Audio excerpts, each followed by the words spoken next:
What you heard in the beginning is Dissect Yourself from Carbomb's latest album, Mordial. This is KMB Productions, welcoming you all to our first album review. You get to hear my voice for the first time, but it don't matter. Let's just get right into this album, shall we? Now, Carbomb is a mathcore band from Long Island, New York, consisting of 4 members from 2 different bands, Neck and Spooge. I guess you could say it's a supergroup, but those 2 bands are not widely known by the public. As you may or may not know, Carbomb is known for their time-chopping riffs, pick scrapes, and pitch sweeps. Pretty experimental, right? But most mathcore bands will probably go the experimental route most of the time in their music. So Mordial was released on late September 2019. This album is a beast. I'm not gonna go in depth into detail with the soundtracks in this album because I think you should give it a listen. It's pretty great. Unless if that's not your type of music, then that's fine. You listen to what you like. The link to their album will be on the description below. So Mordial starts with the first 2 soundtracks, Start and Fade Out. It's pretty interesting to hear the microtonal sounds in these tracks, but they still have bone-crushing guitar riffs like all of the songs in this album. The next one, Vague Skies. This track sounds legendary. There are others, but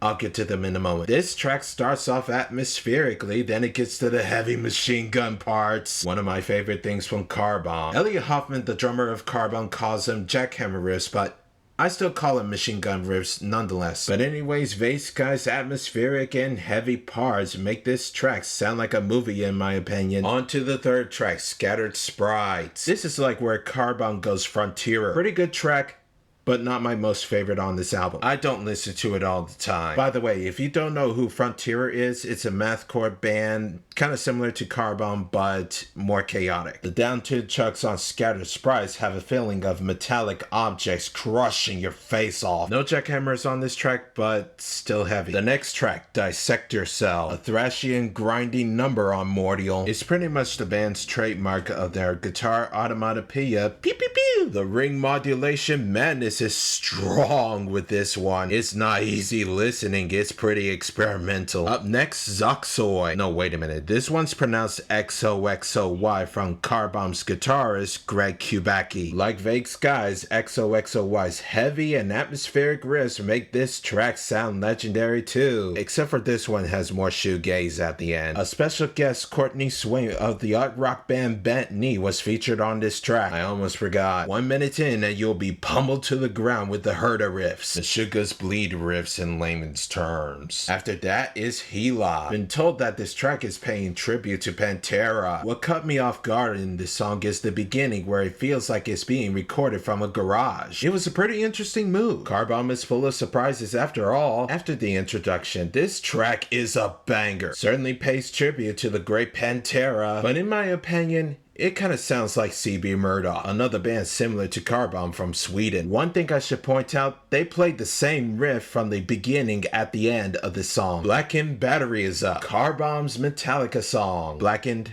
Battery.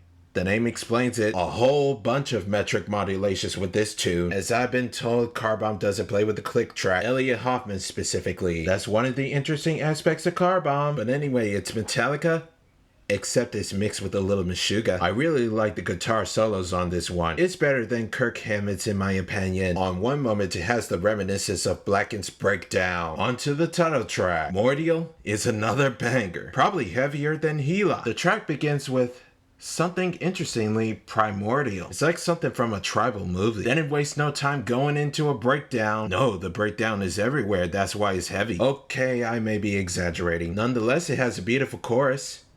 2 times in it, by the way. Next is I Sigh. Is it me, or this could be the new codename of Cyclops from X-Men? Another thrashy number. It has those riff moments in which it sounds like the band is influenced by Morbid Angel. By the way, I Sighed and Dissect Yourself are great tracks for starting a mosh pit. They both come at you fast like getting hit by a train. Talk about fast tracks. On to Anti-Patterns. Carbomb's beautiful and dazzling number. Kind of like Gratitude from the album Meta. The outro is so serene and heavenly. It's like like I'm traveling in space or I am in a peaceful garden at the park. Bass Guys, XOXOY, and Anti-Patterns are really beautiful in this album. I kind of wish Anti-Patterns was saved the best for last. Speaking of last are Cody Gras, Naked Fuse. Yet another barrage of metric modulations. It's like Black and Battery, but the tempo is kept constant on this one. I definitely like that moment in which it feels like they're slowing down, but they're not. Then again, Car Bomb is all about that. I already mentioned that Elliot Hoffman doesn't play with a metronome. Overall, Mordial will blow your mind. I'll get right into the positives because there's much to tell. I'm really digging the shoegazy and crunchy riffs on the baritone guitar. Of course, Greg uses a Boss PS3 pitch shifter delay for shimmer. The bass sounds monstrous. It's all about that clanky tone on a dingwall. I think John Mordial doesn't get enough credit as a bassist. His fast and intricate picking patterns are phenomenal. Mike DeFerner's lyric writing is so cryptic and makes it interesting. Plus, his concept of switching from singing to screaming is like Mike Patton. DeFerner lists Patton as one of his influences, I believe. If I was to critique this album, I would say the track order. As I said before, the Anti-Patterns should be placed last on this album. But hey, it's my suggestion. They're Car Bomb. They do whatever they want. I will warn you that you're not going to count 4/4 or 6/8. Their rhythm is intricate and it's not easy listening for everyone. But do check this album if you want. You're in for a ride. The score out of 5, I would say a 4.7, which is really high up there. Let me know in the comment sections about your thoughts on this album and what album do you want me to review next. This is KMB Productions signing off, and I'll see you next time.